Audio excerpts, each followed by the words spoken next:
Welcome to the Tradies in Business podcast with your hosts Warwick Bidwell and Nicole Cox.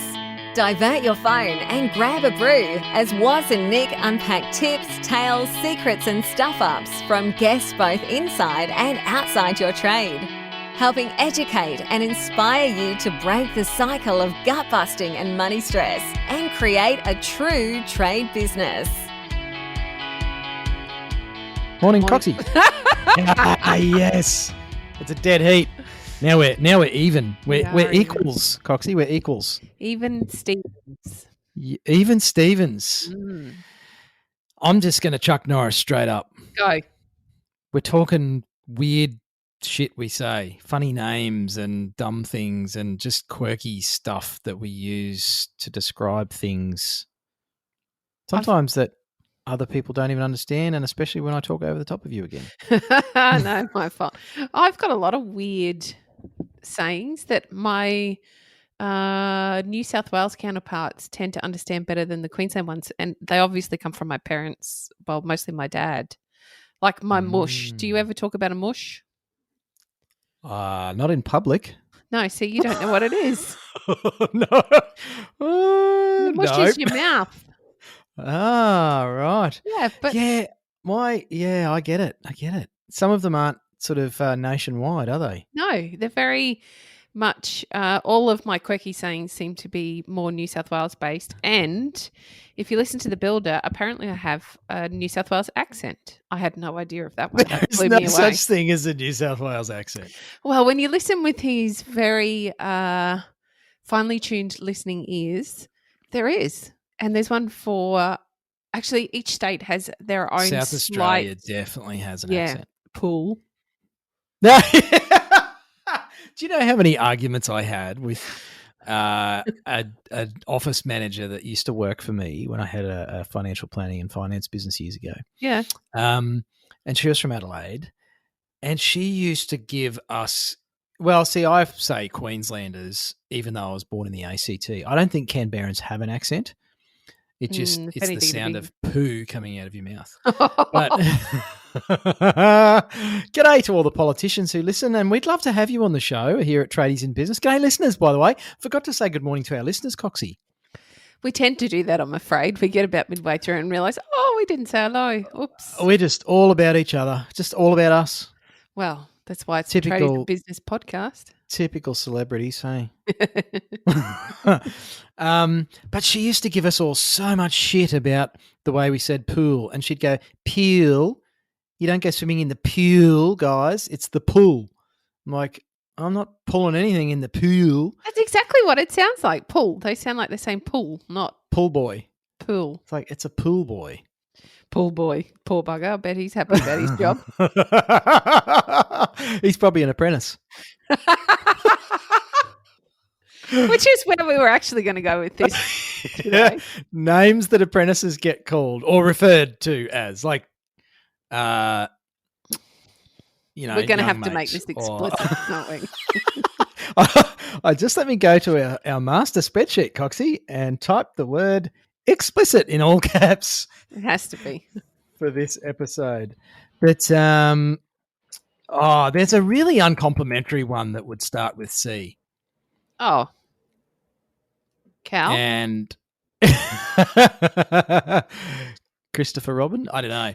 It's the Northern Territory ran it as a tourism campaign, That which was blew me incredibly clever. away. Yeah. How on earth did they get away with having so many bumper stickers spread right around Australia with such a short word with It's 4 letters? Very, it was extraordinarily bold and unforgettable. That was do you ever watch that show? I don't remember what it's called on ABC, that destructs. Pulls apart, because I can't think of the right word. Deconstructs. Pool or pool? Pulls apart. Deconstructs ad campaigns so that you can see Oh, why. yes, the Gruen transfer. That's it. I love that show. Anyway, now I forget where I was going. It must be Thursday. The NT campaign that I'll see Yes. you in. I never saw the episode in which they deconstructed that one, but I would have loved to have seen it because it's particularly bold.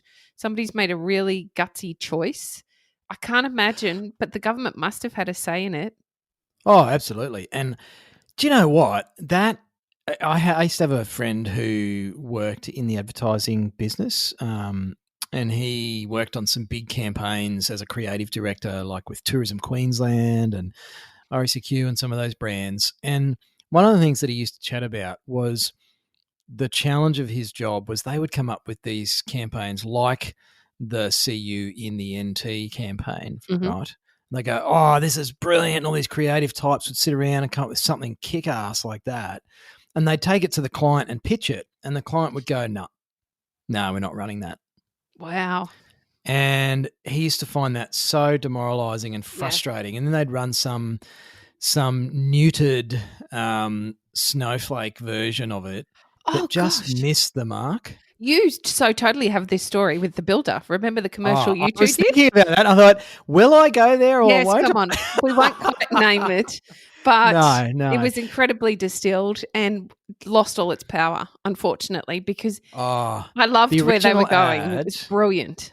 So listeners, for those of you who don't know, the builder, as in Coxie's equal half, not better half, inferior half, but the builder and I, we starred, actually, I'm going to use the term starred. We starred in a national ad campaign for a fairly prominent organisation that does some incredible work, mind you.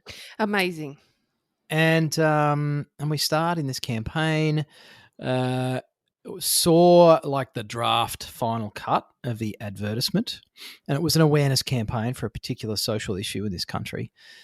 And I was actually, just a quick aside here, Coxie, one of our tradiepreneurs said to me this morning, he's been listening to the podcast, and he said, and he also turned up to Friday Drinks actually.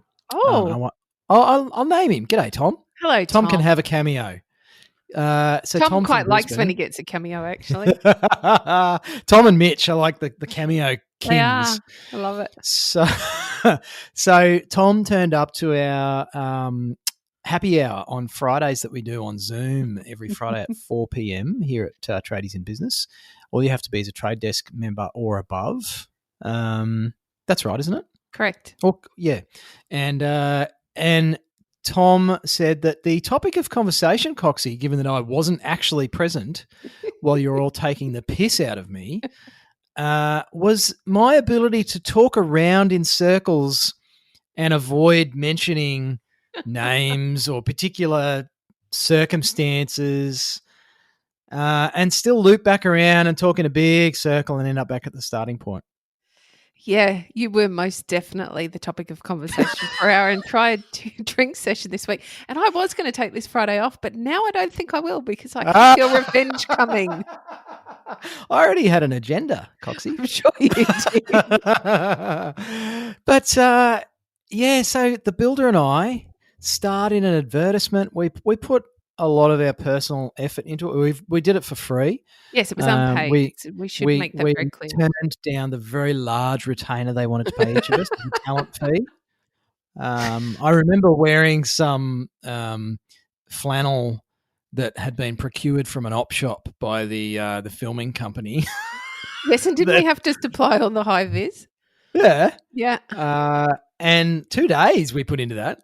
It was huge, and they were big days too. Like 5 a.m. start, 5 p.m., 6 p.m. finish. And it was, I saw the ad and it literally gave me goosebumps. The hair stood up on my neck. It gave me goosebumps and I thought, oh my gosh, this is going to fucking nail it. This message is just going to get picked up and rammed home so well. And I was so proud of what the creative guys had done and the film company. And anyway, it went to the panel of experts, in inverted commas. The board. Well, yeah, which included some outside advisors and, academics and that sort of stuff. And they pulled it. They axed it. They wouldn't run it. Well, first they cut it in half and they gave it a whirl cut in half. Well, they cut one of its nuts out. And it didn't make any sense anymore, or it just lost all its impact. And then it they got dropped completely altogether, which was so unfortunate because it was absolutely on point for delivering a message that we can't even talk about in this podcast. But we have had that experience is the point we're trying to get to. So back to so here you go, Tom. I'm circling around, mate. I'm like a great white. I'm just going to keep circling and circling and just scare you to death. So Terrifying. yeah, my mate, the advertising guy, he said that was one of his most frustrating and tiring things, was doing all that work, coming up with this great campaign that they believed in, that they thought was going to make a difference for the client, get more customers or raise awareness or whatever. And then the client, or, you know, the client's advisors or board members or whomever, the wife or the husband or whoever it is, depending on the client, would go, no, don't like it.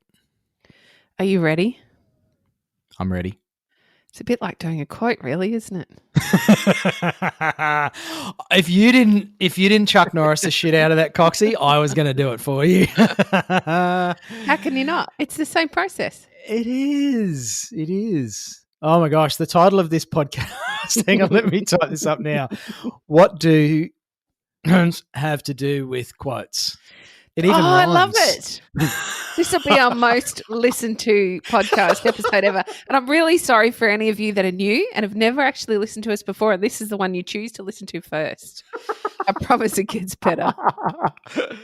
But it is like you do all that work and you put your heart and soul into something that you believe is the tits, and they go, no, I don't want that there. I don't agree. I think that's the wrong design, or you've completely misunderstood what we're after, or we don't think they'll go for it.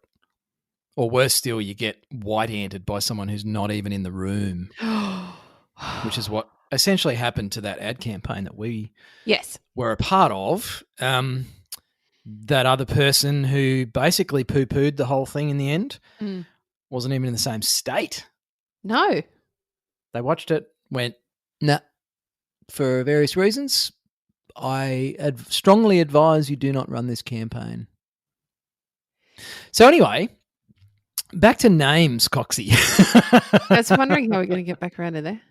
Well, there are some names that I think we probably got that person. This all started because you, and we've referred to this previously on the podcast, but every single time we sign up to do a podcast, every morning, you've got some new fancy name you've thought of for me. So yeah, we were going to pick names. So your name today is Doogie Howse's mum. Yeah. I don't know how I feel about this one because Doogie House is older than me. Yeah, and well, come on, it's 2020. Anything's possible these days. No, that is not possible. I'm afraid it is absolutely impossible to be younger than your child. Not if you've adopted. Well, okay. All right.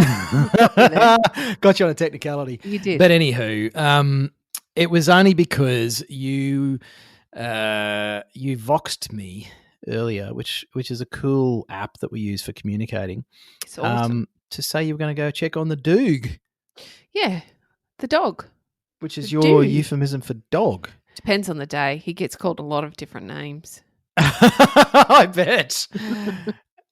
So, and you said, let's do one about funny names that apprentices get called, for example. I'm like, I don't know what apprentices get called except for some things that we wouldn't normally say on air, like the Northern Territory's ad campaign, for example. Shit kicker. Yeah. I don't know. Worm? Yeah, I'm struggling. But that's the point. I want to hear what you as the listener have to say. I want to know what you call your apprentice, both to their face and the one you have for when they're not around. And I'd like to know what you were called or referred to when you did your apprenticeship. And then I want to know how it actually made you feel, because all of Warwick's names make me giggle, mostly, except when you call me cocky. If you call me cocky, I don't think that's real funny. That just means you're really confident. Oh, I never took it as that kind of cocky. But I'll take that. You're thinking bird, weren't you?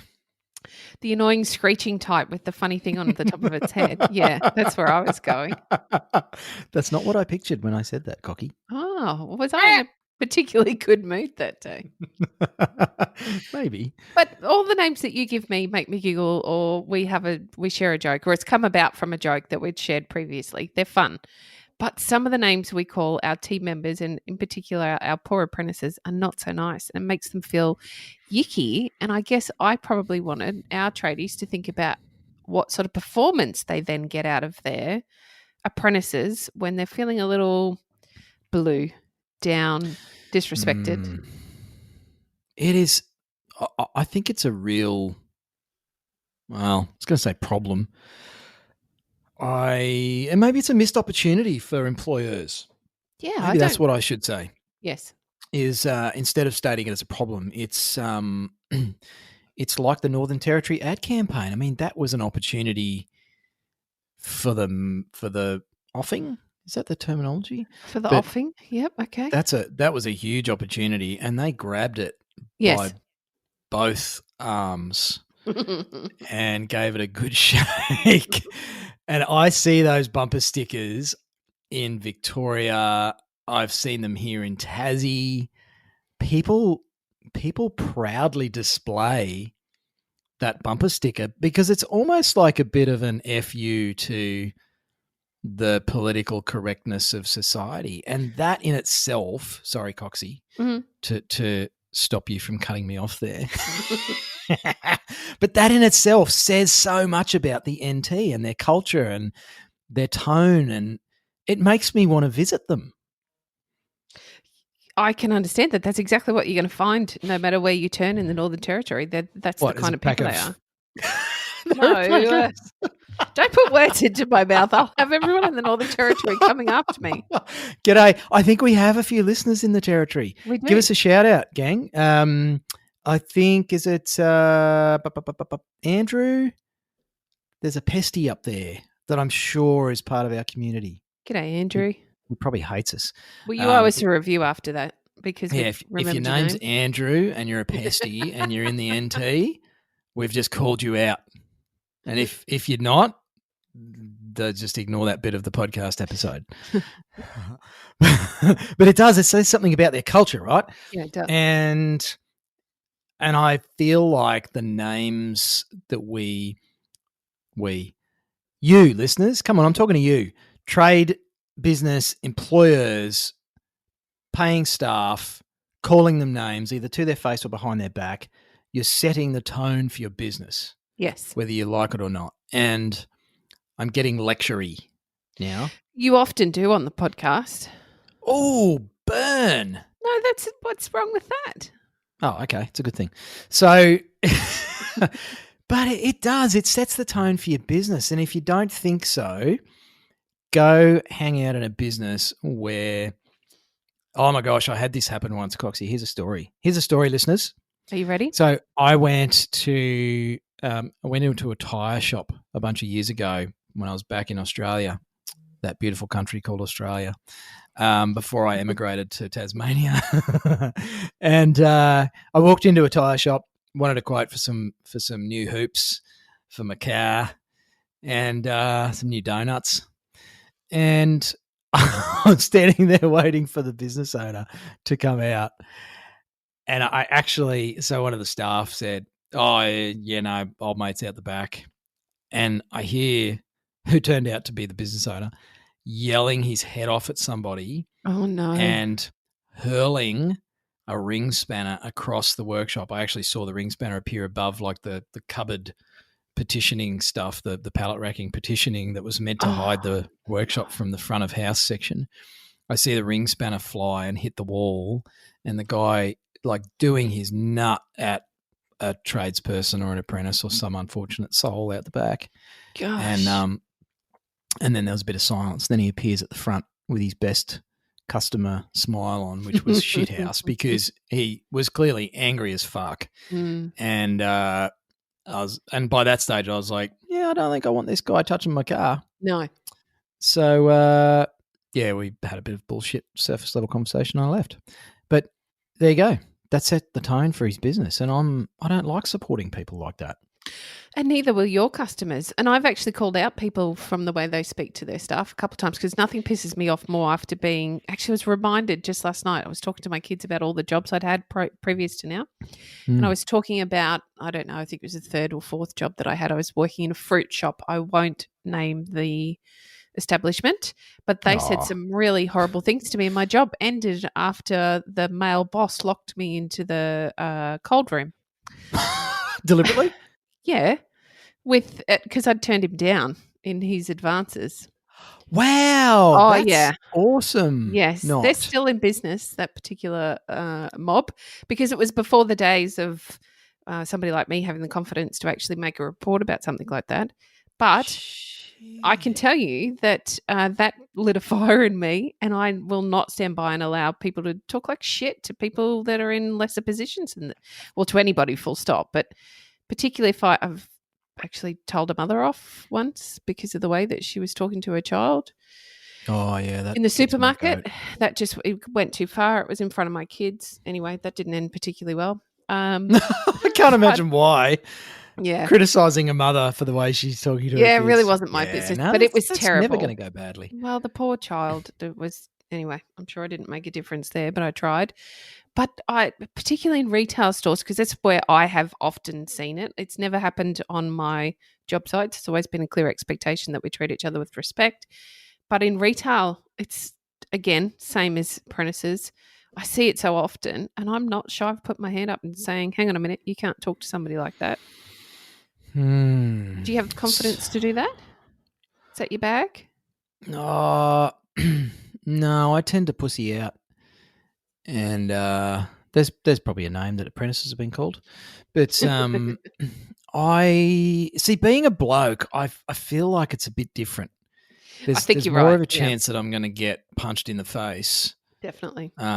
Or dobbed in by a female and, harassed by the police or something, or paid a visit, because it's perceived a little differently. And that's probably part of my own head trash. I don't know. I part think of you're my probably upbringing. on point there to some But degree. I was sort of bullied and threatened with a knife and stuff at high school as a kid. So I'm a bit scarred from my interactions with bullies. So I tend not to publicly stand up to them. Geez, there you go, listeners. You just found something. There's a bombshell. Yeah. But it does shit me. I hear parents and I observe them just berating their kids and swearing at them. And, we're swearing on this podcast. We've all got our own beliefs and values. And, what you do in the privacy of your own home is your business. I just feel like if you're in a public space and you're calling your kid a stupid F and C and then I'm talking 5-6-year-old kids. It makes me angry, but it makes me really sad and sick to the stomach because of the impact that has on young minds and on their emotional state. And you know what? Let's here you go, Tom. Great White still circling. Our apprentices, they look like adults. And g'day to all the apprentices listening. I mean no disrespect. A 17-year-old apprentice, 18-year-old apprentice, a 22-year-old apprentice. We're young. They're impressionable. They're learning from us older people. And to talk to them like shit says more about you as an employer than it does about them as an apprentice. Thank you. That's the whole point I wanted to get across. You're welcome. You took the words right out of my mouth, literally. And I just think if you do that, look, we've all slipped up and had a moment of weakness, or lots of moments of weakness strung together over an entire lifetime. But we all slip up from time to time, but it doesn't mean that that's the way it should be all the time. And just put yourself in their shoes. I've ended friendships because people have lost the fun in taking the piss out of Waz, And you know when things just get an edge, Coxie? They do, don't they? And it is a real time marker. You can see how it changes. And for me, that was really starting to speak volumes about that person, and it was probably time that we moved on from each other, which we did. And maybe that other person didn't fully understand. And I never had the guts to actually square up to him and tell him why. I just sort of let it fizzle out. But and we were great mates for a while. But, you know, it just gets that edge. And I think if you're talking like that to your apprentices or your staff or your subbies, you're going to get that back in life. And that's not a good thing to be getting back from other people. It's horrible. It really is. And even if you only were to think about this selfishly, so if we're only talking to you on a level where you can look at this in terms of how good or bad it is for your business when you talk to any of your staff, any of your team, full stop, with a shitty attitude, you're not going to get the best out of them. So if that's the only reason for you to talk better to them, use that. Don't you want the best out of the people that you have in your team? Don't you want to see them reach their potential? And for that, because that potential that they reach is rewarding you as a business owner in terms of quality or time it takes for the job to be completed or attitude on the day. All of those things impact the job that you then pass on to your client. So if you are not yet ready to look at what that actually says about you, maybe you can just look at it a little selfishly and realize it doesn't impact your business. Great if you're making people feel like shit. Yeah, the old adage, you know, sticks and stones will break my bones, but words will never hurt me. I think that's a crock of shit, Coxie. It is a crock of shit. Words are very, very powerful. It's how we communicate, after all. And I'd rather have someone throw sticks and stones at me than I agree. Speak to me the way I hear a lot of employees get spoken to and spoken about. Likewise, though, let's make this a double-pronged point. Talking about your boss like shit also says a lot about you and not so much about your actual boss. That's right. This isn't just business owners. This goes both ways. I would like to throw a challenge out to you listeners to be more mindful about your language and how you speak to people and how you speak about those people around you, customers, staff, apprentices, your partner. I have observed for many years, Coxie, as you have, I'm sure, the way people's language sets their mindset. Yes, very much and so. Nowhere is that more evident than the way we speak about others. And when I hear business owners talking smack about their customers and, you know, personally like belittling customers or staff members or their competition, I really feel bad for the person saying the things because it's like all that stuff hits a mirror and bounces back to us. And I've been guilty of it over the years. I feel bad about some of the things I've said about other people behind their backs over the years when I was a bit younger and shitter at life. Oh, that's a big call. Yeah, including, you know, ex-wives and stuff. And so I still work very hard at not doing that because I wouldn't want anyone doing that to me. And I'm sure it happens. I'm sure there's people out there that say stuff about me that I would not like to hear. You should hear what I say when you're not around. I can probably imagine a few things, Coxie. Besides, all those little birdies on the Friday afternoon drinks have filled me in on a couple of things. I've no doubt. I make that sound like I actually know what goes on, but nobody would tell me a bloody thing. They're all you've paid them off well, Coxie. No, they'll tell you the lot. But yeah, I think it's really shit behaviour, and I think it really shows how small some people are. So, listeners, the challenge is be mindful of the words you say, the things you say about others, and you know if you catch yourself being a bit sloppy in that regard, just try and change that and See if that doesn't change the tone of your business, the tone of your team.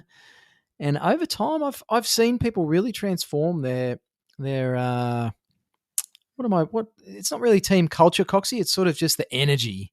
Yes. You know, the interactions between people. So anyway, that's kind of my little challenge. That was a big Chuck Norris in the end. We went from being light to being dark. Well, Yeah, not dark, but serious at least. We're talking about 4-letter words, and now we're talking about team culture and, reflecting back words and stuff. But that's how we roll here at the Tradies in Business podcast. That's how I roll. I don't think I give you much choice sometimes, Coxie. You're just like... No, we just run with it. Now that you can't see me giving you all those hand gestures to say, shut up, it's my turn. Don't talk about that anymore, Waz. You'll have to send me text messages like, Waz, stop talking. Stop Okay. it. I'm going to stop now. All right. Well, thank you for listening. Now, if you want to use your words kindly, we'd really love it if you left us a review. Waz is I can't really say. Yeah, no, say it anyway. Yeah. Or allude to it at the very least. But we'd love you to leave us a review. It helps other tradies just like you find us.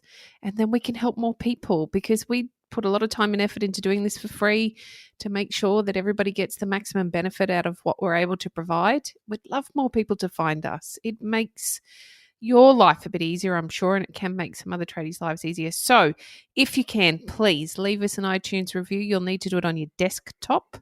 iTunes make it a little bit difficult, but it can be done nonetheless. And if you cannot figure out how to do that, like I can't because I don't have an iTunes account, you can leave us one on Facebook. We'd be really okay with that too. And don't forget, while you're on Facebook, come and join the group. We're really getting lots of tradies in there at the moment, aren't we? What are we up to, 1,600 or more now? Yeah, it's awesome to see, actually. I think there's only 1,700 tradies in Australia, so we're going for gold. We nearly got the lot. So while you're on Facebook, come over and join the group if you haven't already. Please leave us a review, and we look forward to seeing you again tomorrow on Friday. Sounds good. Thanks for listening. Have a good Thursday. Hooroo. You've been listening to the Tradies in Business podcast with Warwick Bidwell and Nicole Cox. Find out more about today's guest, tools for your trade business, and other cool stuff at tradiesinbusiness.com.au.